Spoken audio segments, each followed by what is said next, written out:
always catching me at that. Always does.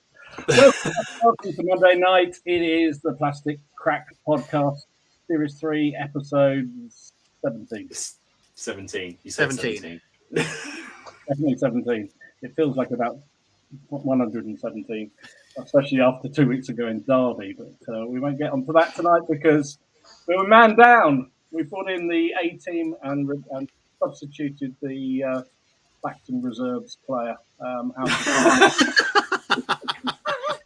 Ken is not here. He's having to work. He's very upset. Oh, why do you say that? We could have just said he was still getting over Derby. What a mess he was, if anybody was there and saw the Bailey's episodes there. Oh, what a nightmare that was. So welcome back to Monday Night Plastic Crack. After our week off and then our week in Derby, we're refreshed and ready to go, aren't we, chaps? Yep. Yes. God, look, I've had a new haircut. Look at him. I know. And he's painting it, and he's painting English Civil War stuff. He's got a new haircut, and it's like the cutting of Samson's hair. It's taken away all of his World War II-ness. And I think it's that weird drink that you were drinking. You were just talking about in Derby. No, it definitely wasn't that. Really bad effect on him. Anyway, yes, as you may have noticed, we are honoured by the presence of Graeme, has joined us to talk about. Well, basically, his adventures through wargaming, which I was looking up the other day about your background, Graeme, and it's fairly comprehensive. So it may take a lot longer than 2 hours, but and particularly to talk about your latest project, I think, 0200 Hours, which I think a lot of people are very excited. So welcome aboard. Thank you. Good to be here. Superb. So I think we're gonna have a little bit of change of order. We're gonna go straight into some of the painting competitions, but before that, I have to do the honorary who was here first mention. Now, Felix was very excited that he thought he was first. Unfortunately, he was beaten by 10 days by Gary. So I'm sorry. Gary wins the first appearance. 10 days is a little bit too far ahead, but he did it. So there you go. That's good. So first up was Gary. Felix honorary second. Sorry, mate. Nice one, Felix. Anyway, good try, Felix. so yeah, before we head into what we've all been working on, do you want to head through the Yes. So basically, as anyone who is in the Facebook group, and if you're not in the Facebook group, please join the Facebook group because there's links to the Facebook group down below. You've just got to answer Dom's questions free, and then you'll get in, or get someone else to invite you, and you'll probably get in. And then we just ignore that.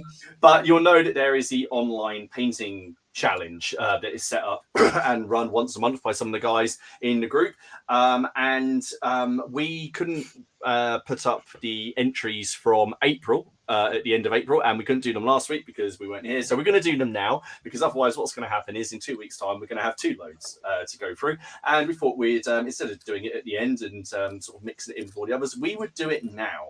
So there were 12 submissions, and the theme was horror or horrible. I think that's right, which is also what Ken's code name was when our night out in Derby. Anyway, to start things off, Andrew painted up some cracking zombies, and I particularly like the red coat in there. That's been done. I assume those are for Silver Bayonet or something. Yeah, something similar. So those are cracking. And then we had they're your zombies, aren't they? I gotta say, they're my zombies. Why are they your zombies? They're yours. Sorry, there's some more zombies. You can put mine. They're your zombies. They're your zombies. Sorry, Andrew. There we go. There we go. Sorry, I was just looking at that, thinking. I looked down and I thought, yeah, that's interesting. Look, I think they're my zombies. I recognise them. Your photo's in the wrong place. Or I put mine. Anyway, sorry, here's Andrew's zombies. So no, those are cracking.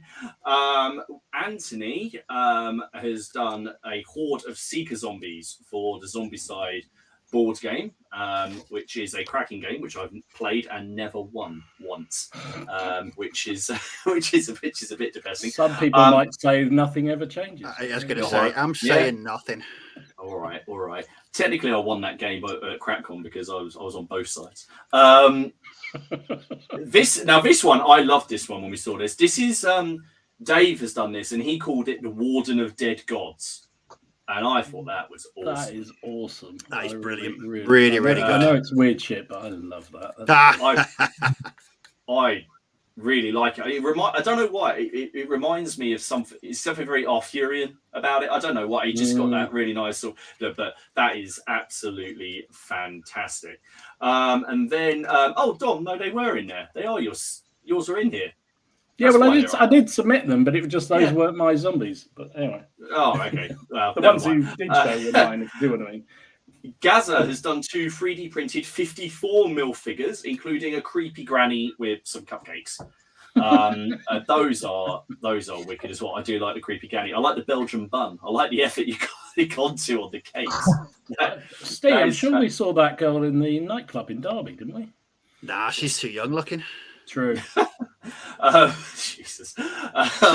This one is, I think, is a big favourite, and this was Jonas did his known oil, but it's we were just discussing before the stream. It's down to you to decide whether the horror is the thing that's coming out of the pot or the fact that you've actually spilt the ink, which is the true horror. That is. I'll let you decide. It's very, very deep.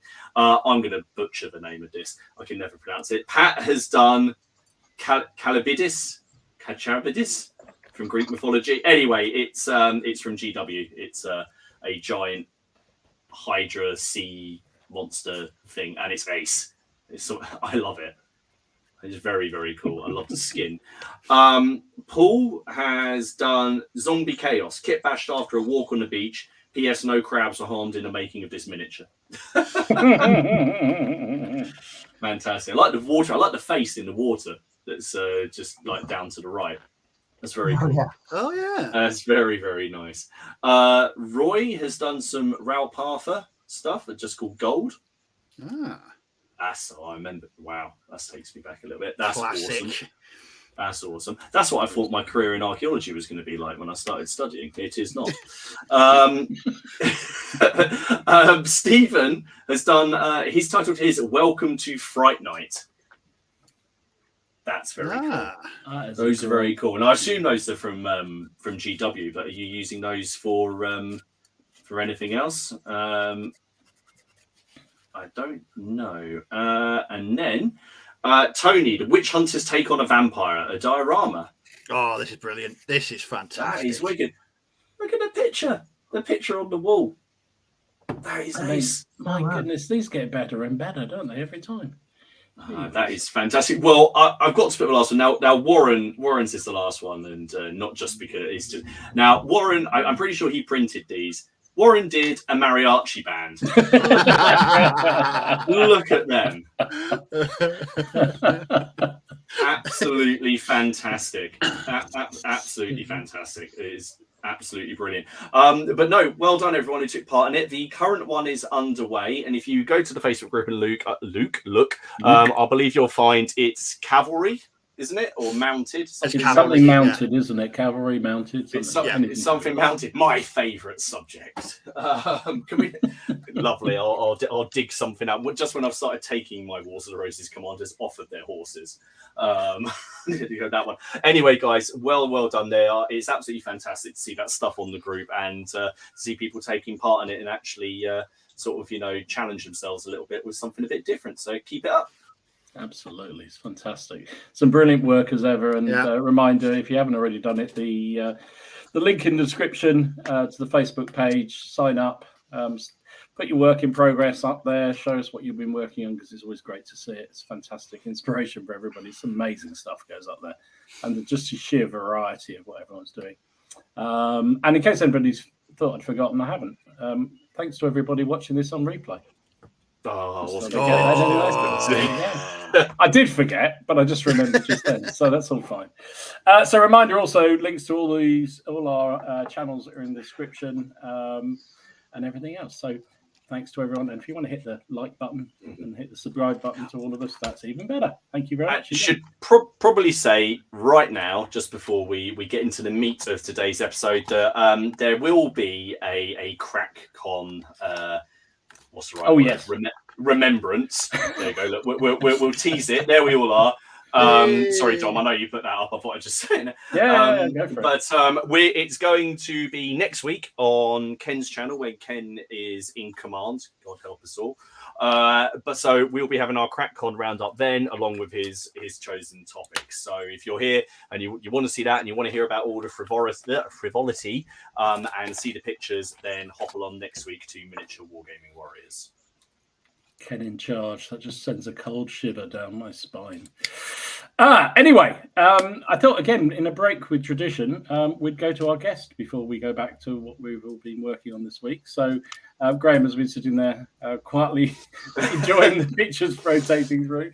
So Graeme, thanks very much for coming on. Really, really appreciate it. And I know there was a lot of interest when we mentioned that you were coming on the channel. I know we've got some questions on the Facebook page. Reminder, anybody else who's got any questions, stick them down in the chat and we'll try and capture them before we go through. So I was mentioned you're a long tooth in the hobby, shall we say, and you go back a fair bit in terms of working with GW and everything else. So just what was your journey? How did you get into the hobby? Yeah, yes, quite a long twisting story, I guess. But I suppose I started very young. I had an uncle who was into war games and took me along to the Southeast London war game show a couple of times. I think that got me hooked very early on. I started painting little D&D figures. Mm-hmm. You were a D&D man. That was your routine, was it? Yeah, D&D. Yes, I would say that was probably the starting point, which kind of led into looking to Warhammer. Probably Warhammer Fantasy Roleplay was first before I got into any kind of large scale wargaming stuff, and that kind of bubbled along under the surface until I kind of finished various bits of education and wasn't enjoying what I was doing at all, and ended up just getting a job in the Games Workshop Cambridge store. Mm-hmm.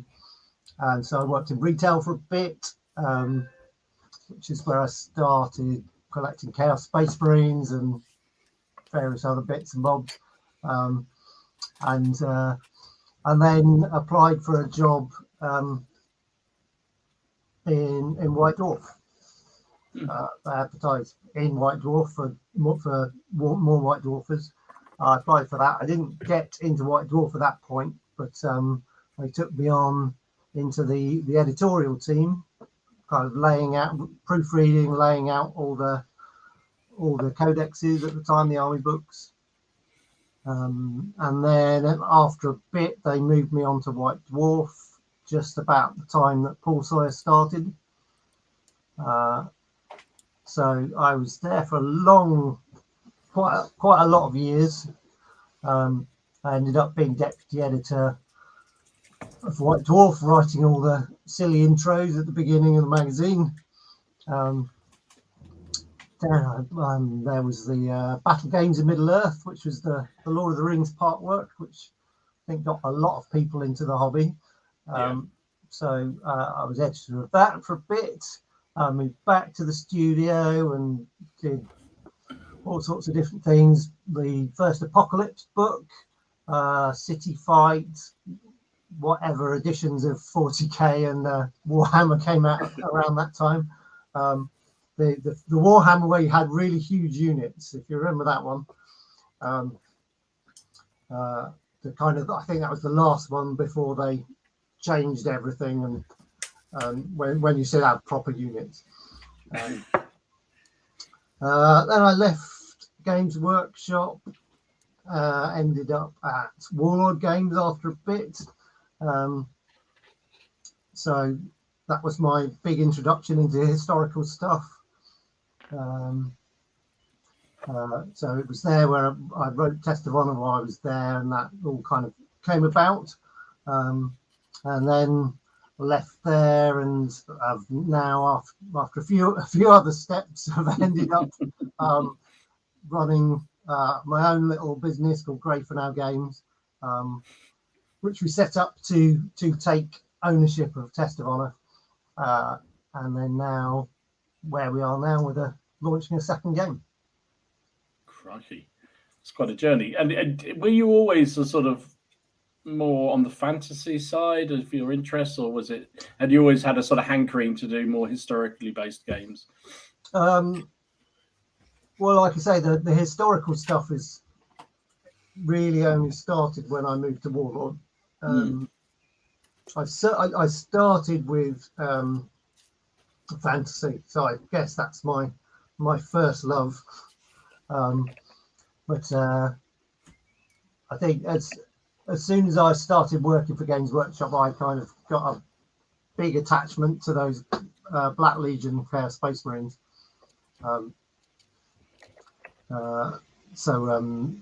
Yeah, but yeah, I would say fantasy is probably I had to, if you twisted my arm and had to pick one, that would be it. That's quite rare. For most guests we've had have gone the other way. They started with historical and occasionally dabbled in fantasy. So it's it's a bit of a refreshing change to have someone who started off with fantasy and sci-fi going on. Definitely.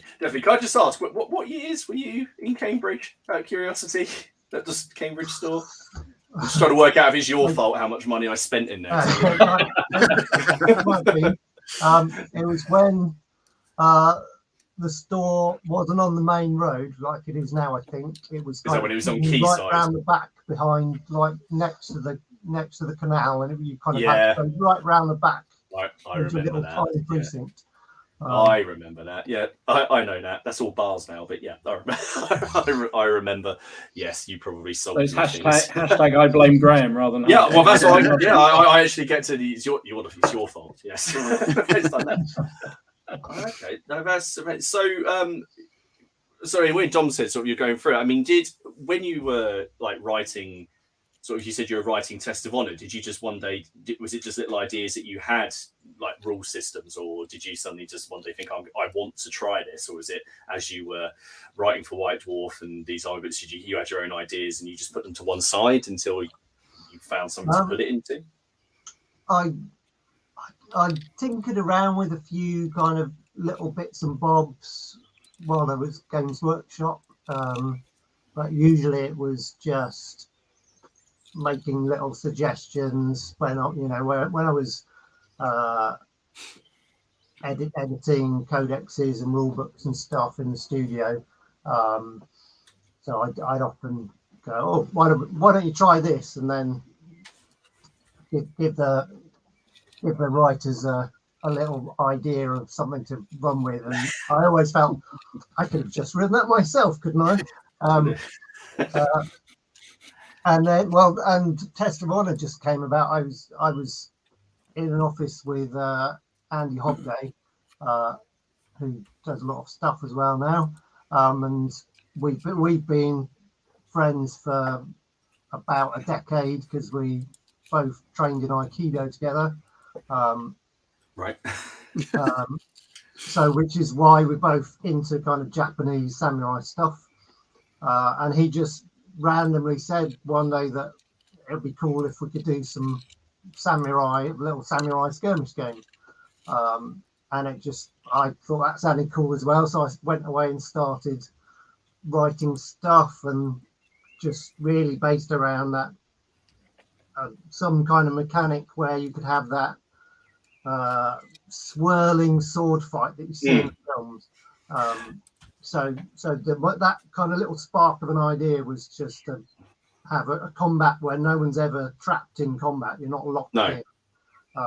So you hit someone, you immediately spin around and hit someone over there, and you can have this amazing string of kills if you get really lucky. If you get lucky. We were talking about it because Drew, I don't know if he's in the comments, if he's watching. Like Drew was running demos of Test of Honor at our gaming day last week, and I know he has a sort of a stream of people that was coming through, and of course it would alter from some kind of flourishing sword fight backwards and forwards across the courtyard, which is how mine always seem to go, to just one-hit kills, as very typically just, you slash the person, they get ahead and they fail their test of honor and they're dead. Yeah. And that's it, which when we get to talk about what we did last week is how my game ended very quickly. The other night, it took longer to deploy the forces.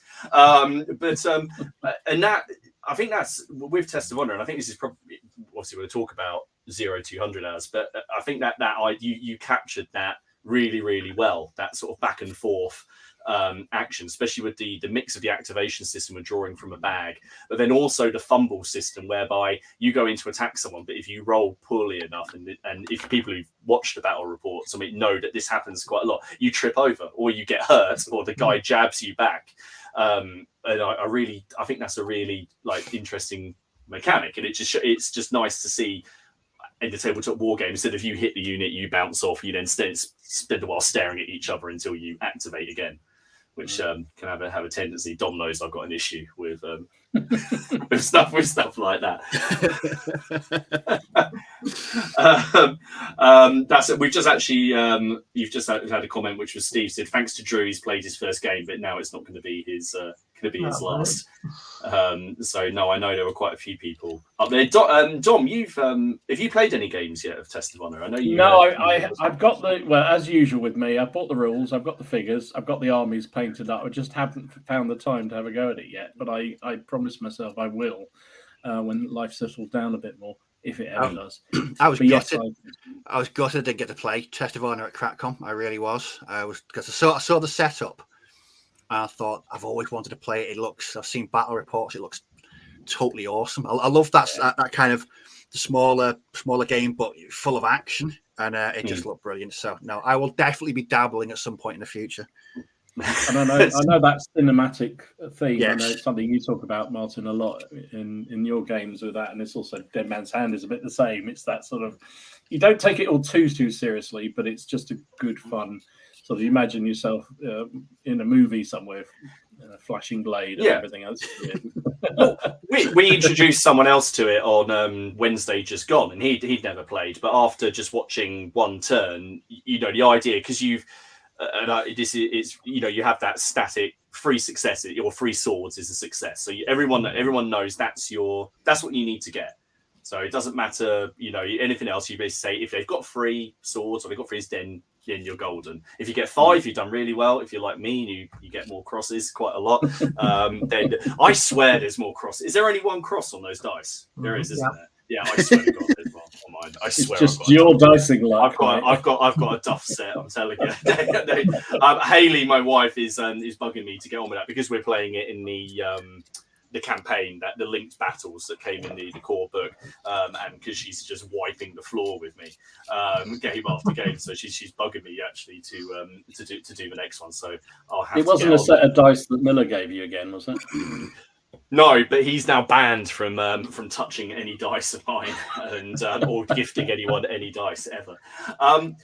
So you did Test of Honor, but that was released through Warlord originally, wasn't it? It was again a little bit convoluted, but me and Andy started developing the game just in our spare time, to a point where there's a little group of us kind of playing little campaigns, and we had a working system, and it's quite cool, and just coincidentally at that time Warlord acquired a load of plastic sets from War Games factory, so all the stuff like the zombies that they used, if you've seen Project Z and things like that, they all came in a big batch that they brought up, and in amongst there was a load of samurai and ashigaru, the light troops, and they asked us if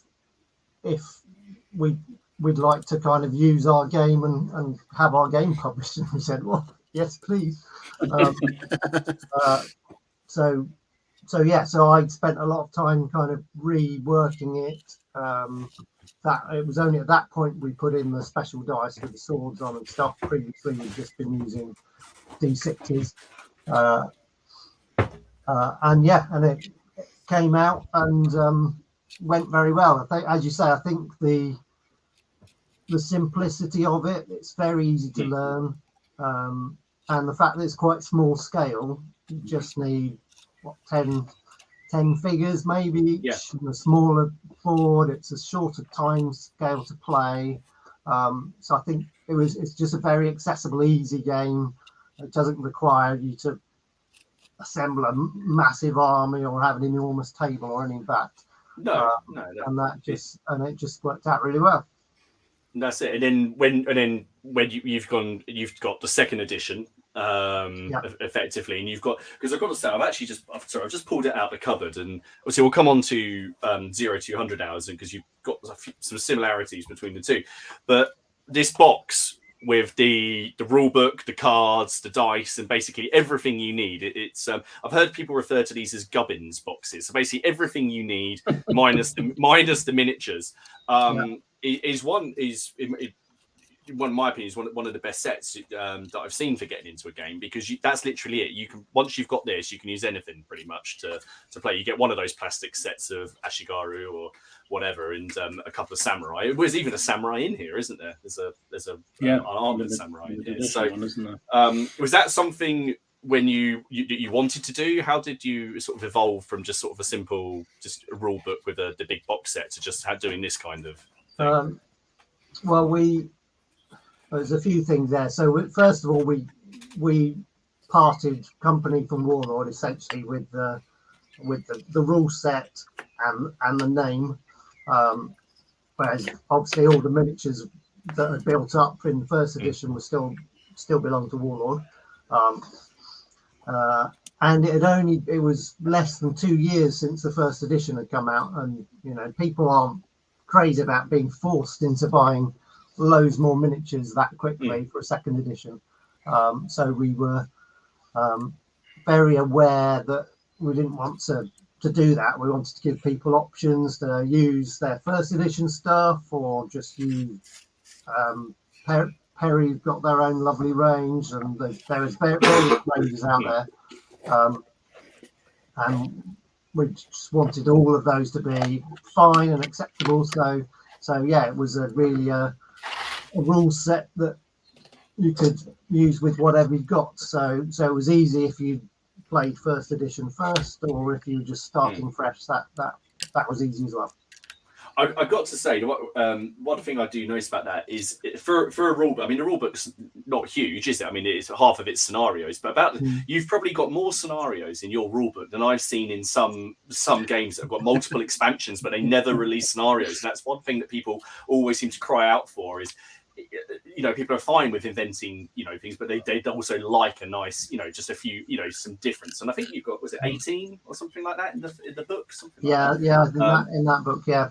There's a load more in the expansion book too, but yeah, I think the whole game is very much story driven. It's about creating little stories on the battlefield and kind of imagining you're acting out film. So creating those linked battles which told a little story was just worked really nicely, I think. I think my story is about how my clan has lost it all. Very, very. Steve, you can go away.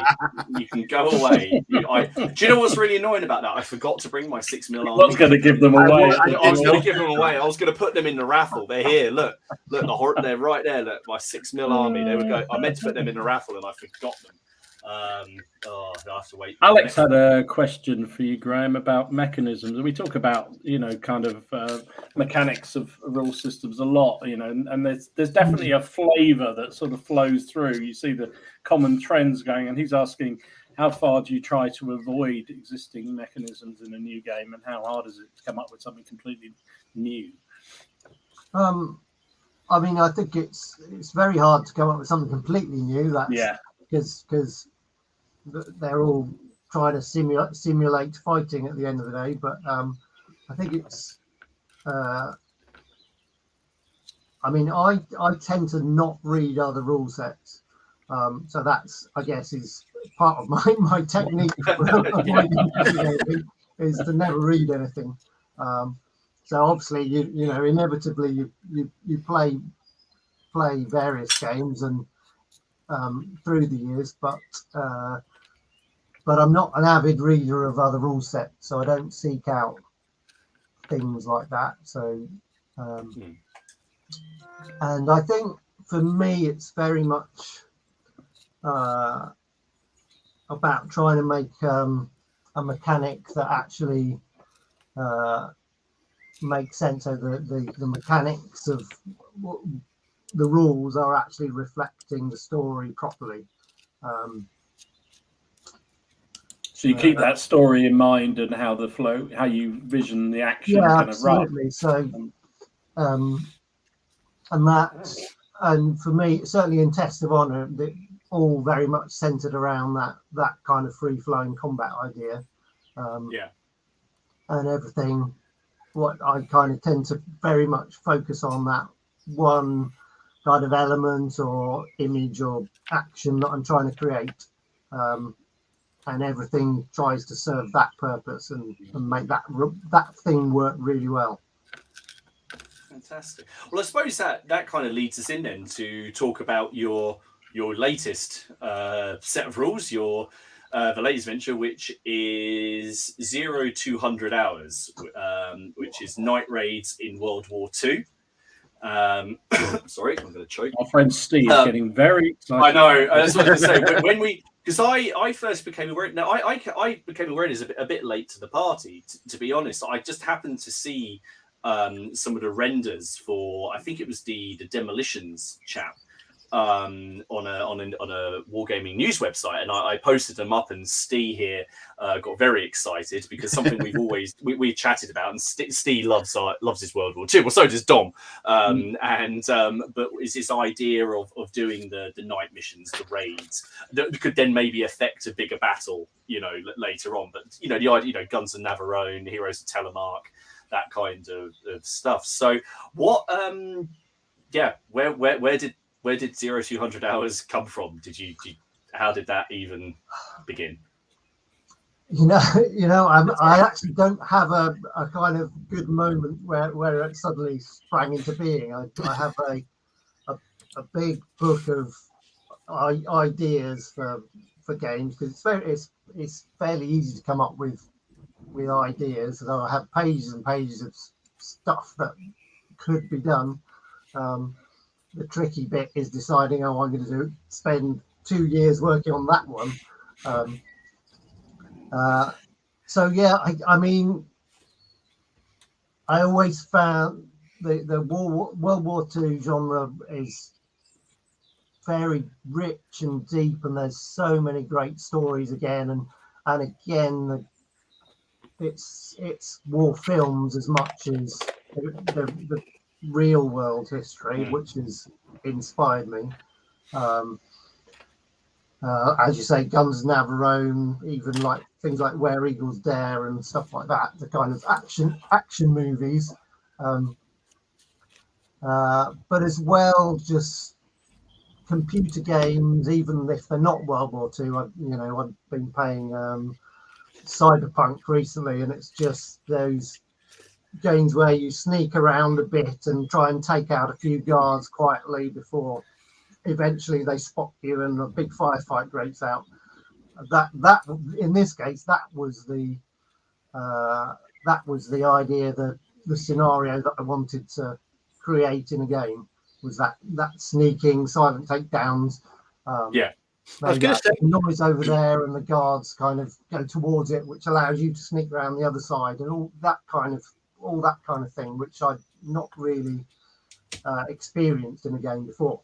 I was going to say, do you think that element or that mechanic has been underrepresented in war games? I think, has there been too much focus on even skirmish games? The focus tends to be equal sides duking it out over a tabletop. So do you think that's something that's not really been developed in the scene? Well, certainly I haven't come across it, and it was, I think, it's always that fog of war problem that as the gamer, the player, you can see exactly where everything is. Whereas obviously the little guy on the ground who's not very well trained and is surrounded by buildings and smoke, and in this case it's night as well, doesn't have a clue what's going on. No. So in most games, if you try and do something sneaky and send some guys round for a flank attack on that side, the opponent can just seize that and move some guys to match them. So I wanted to find a way that allowed you to be sneaky, properly sneaky in a game. You've done that now in the game, because I'm sure we'll probably talk about mechanics a bit more, but the rule book is available for download, isn't it? Currently, Yes. So, and where can people get that? Just in case they haven't, I did post a link, but just in case they didn't, whereabouts can they go to get that currently? So our website is called Grey for Now. It's just greyfornow.com. That's GREY. And if you sign up for our newsletter, then you'll get a code to get the rulebook for free.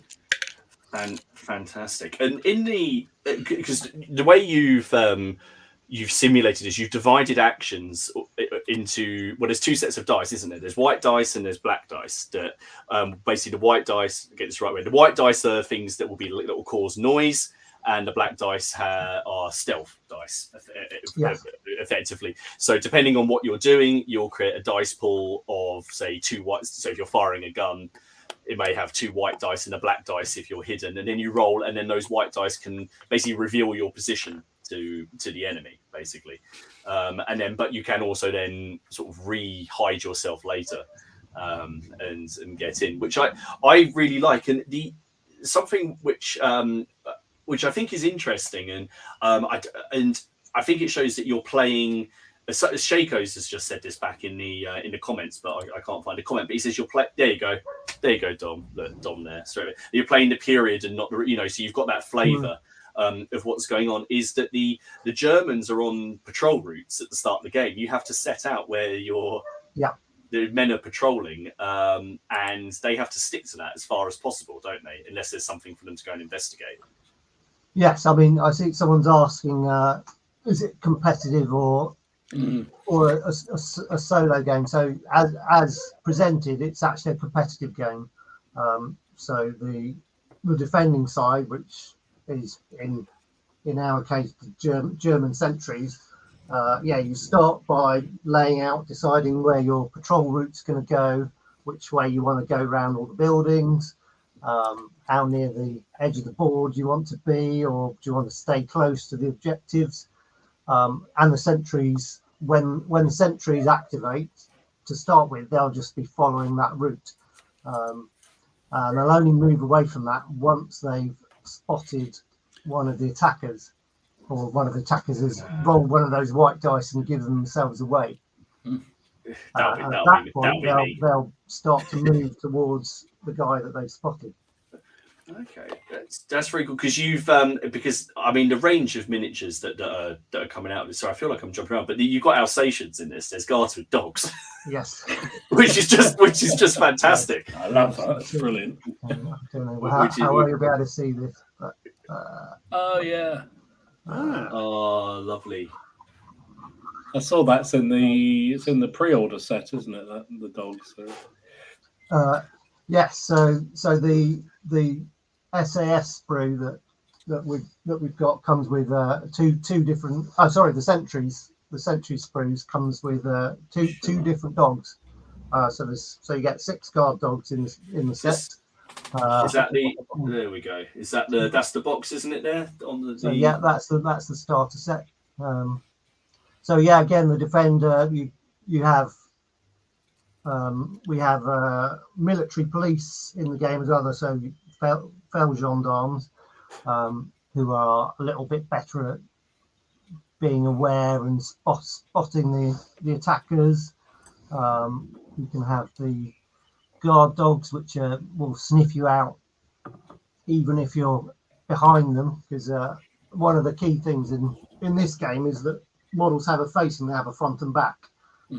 So you can try and if you time your run correctly, try and sneak behind the sentries. or stab them in the back if you prefer. That sounds the way to go. Because yes, but you have to have that mechanic, I suppose, in this situation. Because a lot of games are working now is 360 vision. You can see everywhere and everything. Because people want to. I don't know if it's necessarily streamline the rules, but in this it's very set. It's at night time, and if you are going to be sneaking around, you've got to simulate the blind spot somehow. So, yeah, I mean, it was a kind of a bit of a light bulb moment halfway through development where it suddenly thought, hold on, if we have a front and back, we can do loads more fun stuff. And it really made it all click, to be honest. And can the German player, do they decide what their composition of their sentries are on a game? Yeah, so you could take multiple. Choose your army list between right. So that, as I say, the dogs will be able to detect you even if you're behind them. The military police, normal sentries, and a couple of characters. You also have pairs of sentries going around. So yes, the defender would choose their list, and they also have event cards to play during the game, which trigger things like the sentries all changing direction and going back the other way around, or suddenly stopping for a cigarette break, or just unlucky things like the SAS have jumped over a wall but got stuck on the barbed wire. Playing those kind of cards is a kind of. I don't know these rules are for you, Martin. This is the thing is like I love this kind of stuff, and it's like, but I'll be disagreeing. I did see someone mentioned before. Said there has to be two guards having a conversation about going home. That's the first one to die. That'll be the first one to die. That's the first one to go. I just had a quick question. Sorry, because we get so many comments. If we don't sort of answer them as they appear, they get lost in the ether on here. And someone says, "Is this also a 3x3 board like Test of Honor?" Yes. Yeah. That, I mean, again, as with Test of Honor, you can go bigger if you want, but yeah, we've been playing it on 3x3, so it's nice and condensed. All the terrain's quite tight in, and there's lots of opportunities for sneaking. I mean, and that's it. And in the start of the rulebook, you actually took a moment to actually point out all the different special forces for all the different nations. So it's not just SAS and German defenders. You can have the Fallschirmjäger, you can have the long range desert groups. There's the Italian stuff. There's a whole board of things that people can do. Yeah, there's the cards in the set are just for what you get. So you've got the SAS and the German sentries, but we're going to be doing a kind of get you by army list essentially. So you've got stats there ready to go for different nations, different factions. That's fantastic. And then you have the progression in this game as well, like you do in Test of Honor, which that campaign system, so someone can take their commando group and level it up effectively, and actually get a bit of a story going as well. And also the Germans can try and get a little bit better. What I'll do, I'll just throw up some of the pictures. I mean, I've already seen a few comments here saying you've sold me, I've pre-ordered. It's there, so it's a success. And sorry, I'm just trying to scroll down. I've got so many pictures.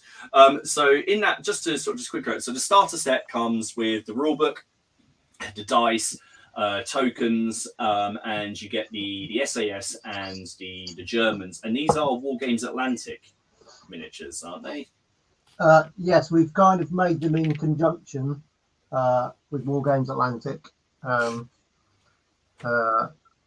So they'll be releasing sets of just the figures in a few months' time, and I got to release them in my set. But yeah, I did the briefing and working out what was going on them. I mean, it's fantastic. Somebody asked, they are kind of standard 28mm kind of bolt action size. They are fantastic. I do like the man surrendering. I have a feeling I will be using that. And then you've got a number of other guard surrendering is the best figure for you. The war is over. For you, the war is over. I knew someone was going to do the accent, and I knew for some reason it was going to be Dom. It's all right. It's Dom's channel. It's my channel. So I can get. It's your channel. You can get in trouble this week. And then, but on release, you've got a couple of other sets as well. Coming out. So for this one, this is Operation Torchlight. So I can hear. See, I'm putting this up because I'm just trying to. He's just groaning in the background. And they're plastic, mate. They're plastic. I just love the RAF pilot and the Highlander. They're just so cool. So here you've got the top 5. There are metal characters. Which all have special rules in the set, and then there's some metal kind of variant heads. So then you've got like commando heads with the wider Brody helmet. So that set is a bit more themed around that. Gives you opportunities to do Royal Marine Commandos instead of SAS, or as well as SAS if you want, and add in all those different character types as well. But you haven't just given all the love to the allies, have you? You've got this is fantastic.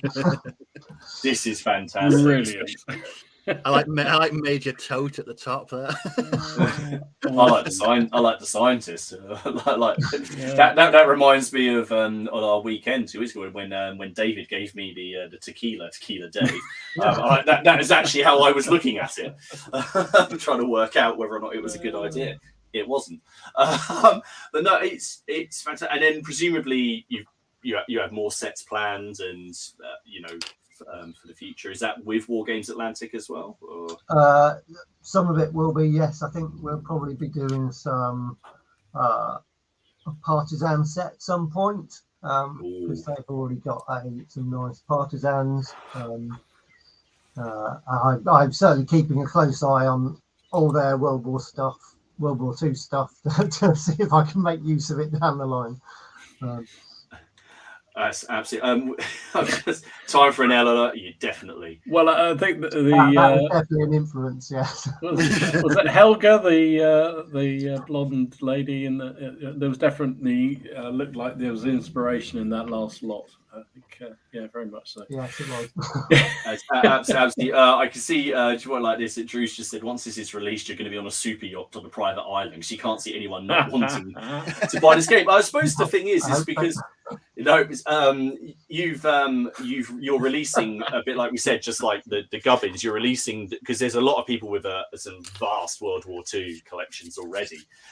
So you're releasing the rules minus the miniatures as well, aren't you? Just say the rule book and all that as well. So people who have vast amounts of World War II would be able to just get that and then just start playing without having. The miniatures are lovely, but there's always going to be some people who I suppose just don't need any more need any more Germans. No, to be fair, I think the aesthetic of those figures suit the game so much. I think I would want to play with the specified figures. I just think there's an atmos to them, like an aesthetic that really that cold it's vibe. I just think it's really good. Not all the other character models have just got that something to them. I just think it looks fantastic, to be fair.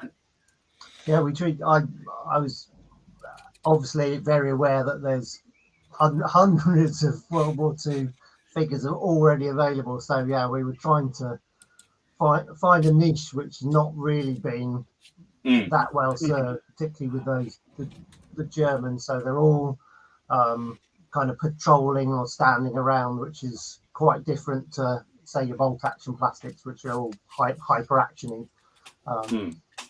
So yeah, I think it feels a little niche in the market there. And yeah, as you say, you can get the gubbins, as you call it. I don't know where that word came from. Someone said it in the comments or something, and now for some reason that's stuck in my head. I don't know why. It's just there. But to be honest, yeah, as you say, not many people have taken up that option. I put it up the day after we launched because a few people were asking for it, but the vast majority are going for the lovely minis. Fantastic. Well, that's everyone. Everyone always needs to add more to the mountain. Don't they? That's it. You never have too many minis. One. So can I say, obviously, I said about Test of Honor, you've got this range of scenarios, and I've had a look through the rulebook, and you've got that. How did you go about?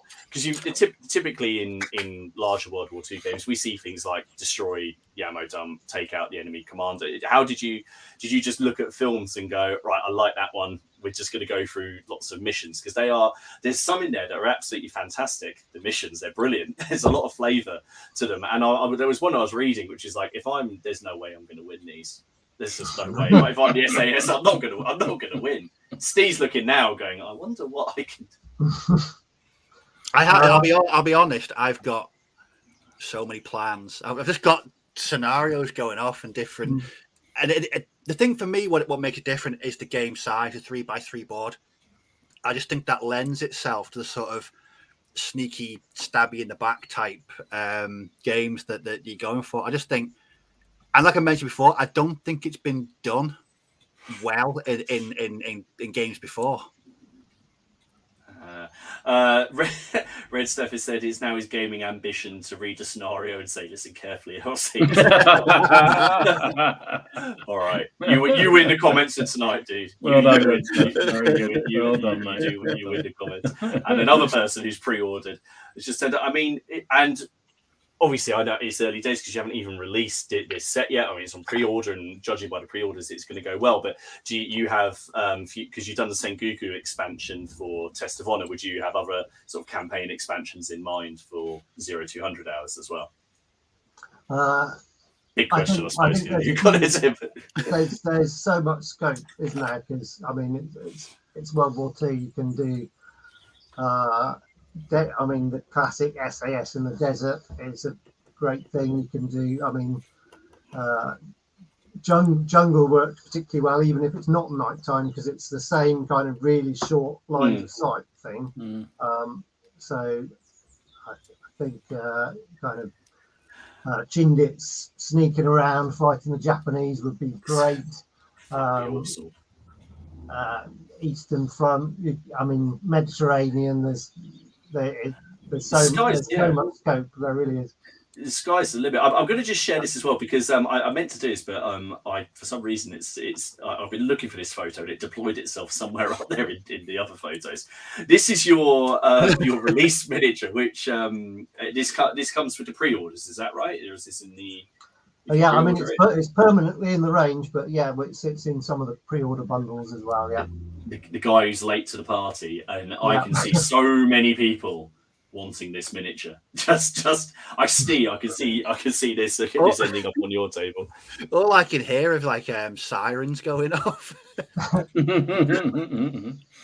That's fantastic, and that's actually the way Steve puts it. There is that moment in the game, isn't there, where all hell basically the truck arrives and the troops get out. It's the Wehrmacht. They've cottoned on to what's going on. And there's that moment where the scales effectively tip to the other side, which you're trying to avoid for as long as possible, but it's going to happen basically at some point. So the defenders start off called calm, so they have no idea they're even under attack, and then as they spot things in the dark or hear someone shooting or things like that, the alarm level goes up. They become suspicious, which gives them a few more options to do things. And then eventually, and it is possible to take that back down to calm if all the attackers manage to hide again. But generally, it goes up and up to the point where the alarm is raised. And the second half of the defenders' forces now can come on from reserves. Usually at that point, the SAS go on the back foot and try and get off the table.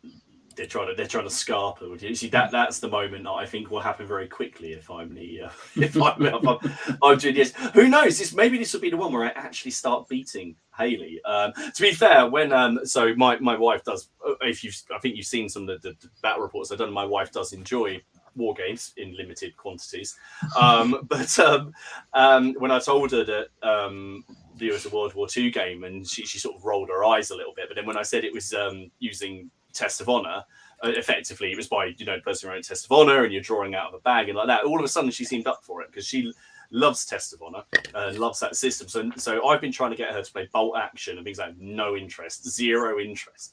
As soon as you could put it into sort of a context, like these missions with a bit more of a narrative, then she's up for it. And I think that's something that's going to maybe just draw people in more as well. Is the fact that you like this narrative play.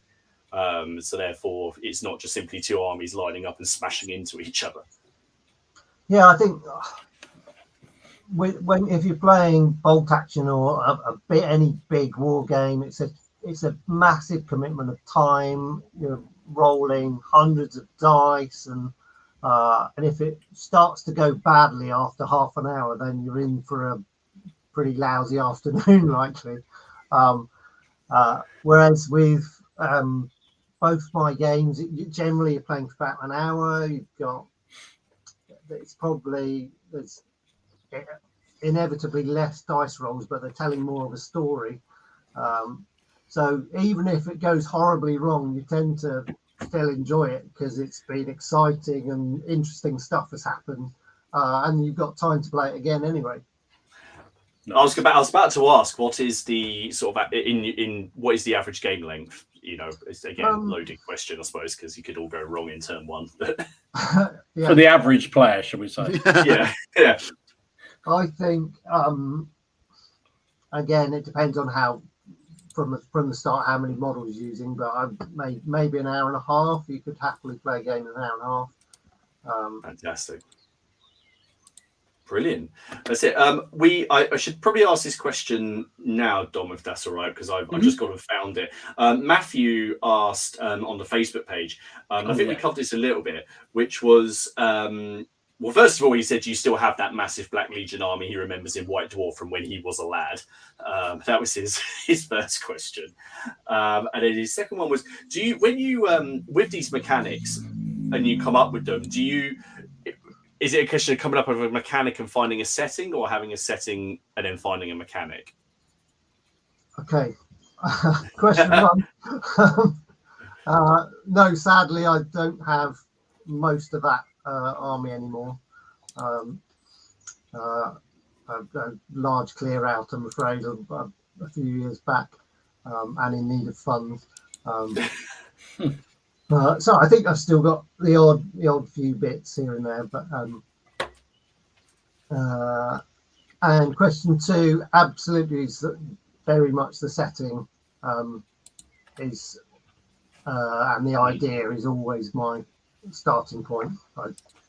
I mean, a lot of people will take in fact, it's been suggested to me that I take the Test of Honor rules and just reskin it for other settings, and that just for me that's a boring, and B not right unless it's a very similar setting. I suppose Three Musketeers, for example, is similar kind of swordplay stuff, so that could work, but even then, just redoing it with the same rules would be a bit dull for me as a writer. So I always just kind of want to tease out something that's very, very specific to the setting, to the story, and make something new, really, I guess. And I suppose if you're dealing with games that are sort of 3x3, sort of between 10 and 20 models, that you can do that. You don't have to look at big sweeping sort of army. You can be a lot more specific about what you're trying to achieve with a rule set. Yeah, absolutely. Lionheart asked the question. I think you sort of answered this already, but so you could just get the rules and the Germans because he's already got the commandos, so you wouldn't need any more than that. You could play with pretty much any figures. You could just get the rules and the German expansion if you like those. Yeah. And also, I did notice somebody marked this one down. I lost it. But somebody was saying they're going to run the game at Crackcon 3. Yeah, I did just see that. Yeah, it was Steph. That was Steph, was it? Yeah. Okay. He's got to come in. He's got to come in uniform though. I won't. He's gonna. Oh, it have to be a LOLO. Steph, please don't come dressed as Helga, mate. It just. I think there's other things he should be more worried about if he comes dressed as personally, but Cool. That's fantastic. Should we give Graeme a little bit? I was about to say, should we give him a bit of a breather? I've just interrogated you. Like, right, tell us about this. Tell us all about everything. We got a bit excited there. So we'll give you a little bit of a break, Graeme, if that's all right, and we'll head back to what we normally do, which is sort of what we've been working on the last few days, and then head into some news, and then come back to Graeme. I think that's probably fantastic. If anyone's got any other questions, pop them in the chat, and we'll keep an eye on it. And you did go to a fancy dress as Renee. Good. All right. I was going to go to Steve because I saw he was doing something really wild and interesting. So instead, we're going to Martin because he's doing something really wild and interesting. What have you been working on this last week? What have I been working on this last week? The first thing I did in this week, seeing is great. I can show you the game of Test of Honor that we had, which was a lovely little setup that my mate Kev put together, and you can see my men boldly advancing down the road. You can see he's behind the hedge at the back. It's a common theme that happens in your games. Yeah, if I remember right. Yeah, she did. And then this is the moment where it all went wrong. You can see my samurai up by the little hedge just past the spearman.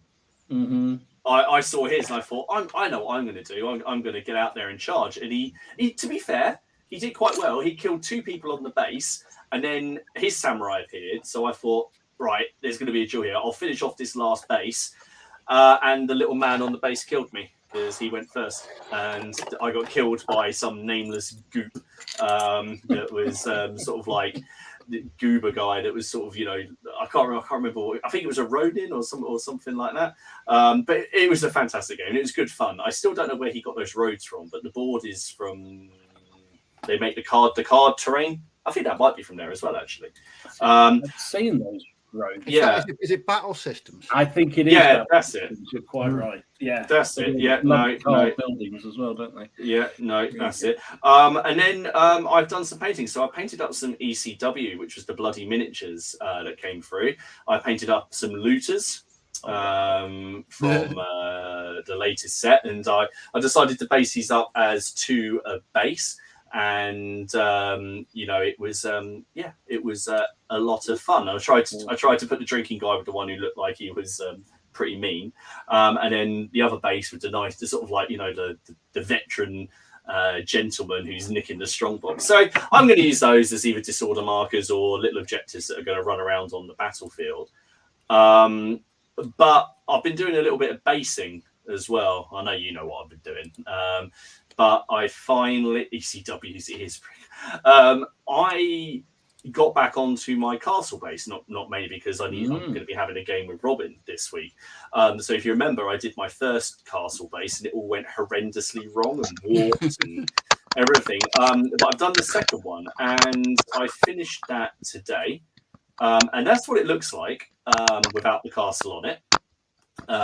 Which it's about 1.5 feet by 2 foot across, so it's it sits quite nicely. But that's already, and when the castle is sitting on it, the inside looks like this, which I'm very good. Which I'm very very pleased about. We could put some Germans in there. There could be commanders could be sneaking into a German castle, actually. Think about it. Oh, I'd have to paint it white. All of their castles have got and then from the outside, it sort of looks like that with the moat and everything on it, with some troops on it. I hasten to add that in the games we're about to play with it, it won't be my flag there that's flying over it. It will be Robin's. I've actually had to sully my collection here and make a flag with his coat of arms on it just to stick on the tower.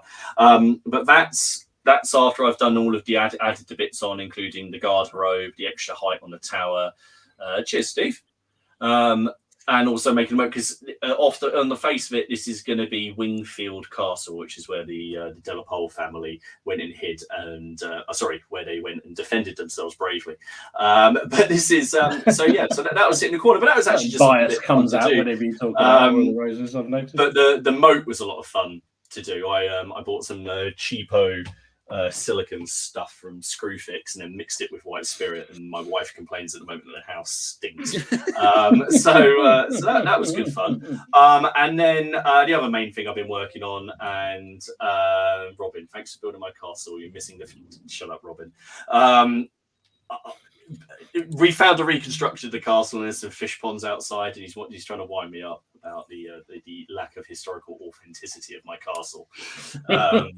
Get stuff. But the other thing we've been working on, so I'll throw it up here, and guys, I've been working on my bigger Earl of Warwick command base for the Wars of the Roses, and I spent many days working on his coat of arms. I don't want to know. So there he is. There's the man. There's the man himself. The sort of the kit bash thing, with the most horrendous coat of arms I've ever had to paint. It's the only problem when they become so rich, it keeps on getting caught. He's got 8 quarterings in that, and then I just it was a lot of fun. But I've done it on the front, the back, and on the sleeves. And I got to that point. I know I texted you guys. I said, I think I've got to the point where I need to walk away from it because there's still things I would like to do to it, but I think I just need to leave it alone because no one's ever going to be this close.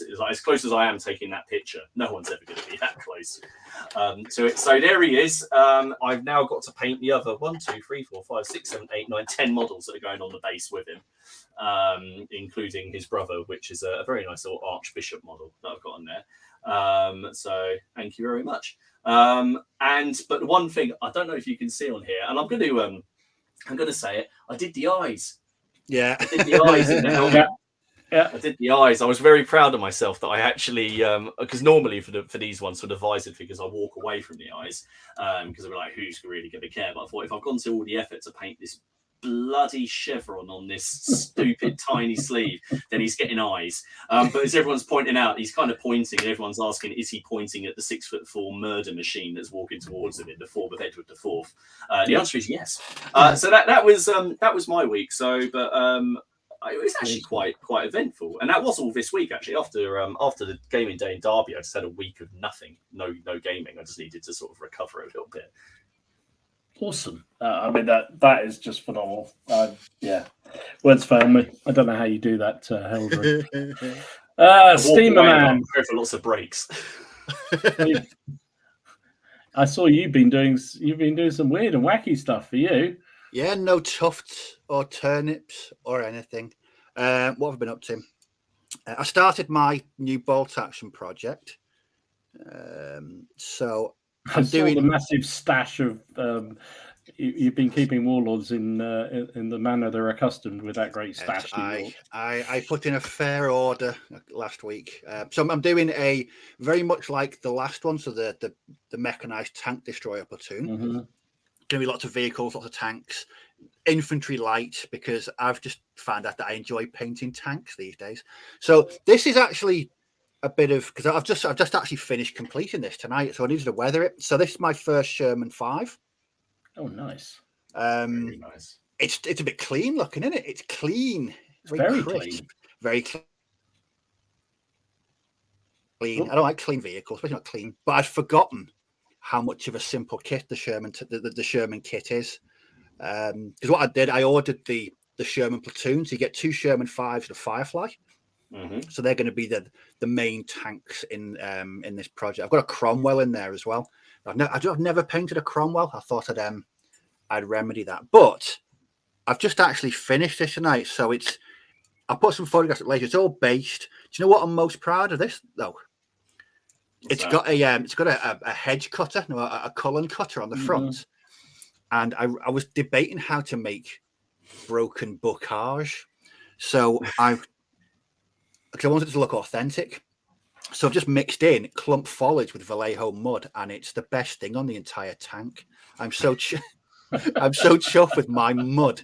It's unbelievable. But my mud. Would it be frowned upon to roll up to a game of 200? Yeah, I think so. unless you put a silencer on the engine. Yeah. And don't fire it. But no, I think the highlight of last week was getting into something I never thought I'd ever get into ever again. Now, I should preface Does this this come with a health warning, this one? It's been so enjoyable. So just a brief recap. At Crackcon, Miller and Joe were running a rather awesome looking game of pike and shot. They were. And I said to Martin, where I was, I kept seeing it at my peripheral vision, and it just looked stunning. And I kept mooching around and having a look. And something inspired me, because I've painted ECW in the past, but it was 10 years ago, and I've not really done a lot to it. So I got what I'd done so far and funkied it up. Lovely. Very nice. Very good. So it was just a bit of a case of some highlights, just a bit of tidying up, sticking some pikes on because they'd snapped off, and putting some funky tufts on the base. So there's the pipe. Well, as you can see, they are Prince Rupert's blue coats. Good choice. Good. You Yes. chose the right side, sir. Very good. Well done. Yes. Chose them well. Chose them well. I think it makes a bit of a change from those potato-eating puritanical types. So you'd have to wear a hair shirt when you're playing these guys. Yes, and Andy has been a big, massive help as well. He's been giving me some pointers and some links to websites. So he's been a massive help. But I thought, should have stopped there. No, I've been painting musketeers. Now the weird thing about these is there's 8 musketeers there. 3 of those were painted in 2012, and 5 of them were painted in the past week. So the challenge was trying to match the painting style or the technique from 10 years ago, so they didn't stand out like a sore thumb. And I'm quite chuffed that I've managed to, well, sort of get them to stay.